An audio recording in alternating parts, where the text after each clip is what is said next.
నిన్న జన్మలో బయటికి తీసుకెడితే నా చెవిలో ఏలే చంపేవే. అంత మాట అనకండి. ఈల వేయటం నాకు మాత్రం ఇష్టమన్నా. ఏం చేయని చెప్పండి. ఎక్కువ సంతోషం కానీ బాధ కానీ కలిగినప్పుడు వేళ్ళు వాటంతటా అవే దగ్గర అవుతాయి, నోటు దగ్గరికి వెళ్ళిపోతాయి. లోపల నుంచి గాలి వస్తుంది, బయటికి శబ్దం వస్తుంది. ఇవన్నీ నాకు తెలియకుండానే జరిగిపోతాయండి. నా వల్ల కాదే. ఏలేసే పెళ్ళాన్ని ఏలుకోలేను. ఇవాళ రేపో వకీల్ గారిని కలిసి నీకు విడాకులు ఇచ్చేస్తాను. అంటే ఏంటండి? కోర్టు వారు నీకు నాకు ఇక ఏ సంబంధం లేదని కాగితం ఇస్తారు. అది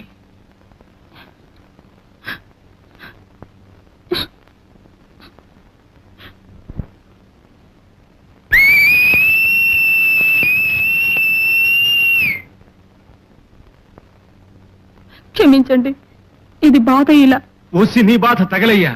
అమ్మా అమ్మా, గుండెకి కింద పడ్డ అప్పడల్లా గుండె చితికిపోయింది కదమ్మా.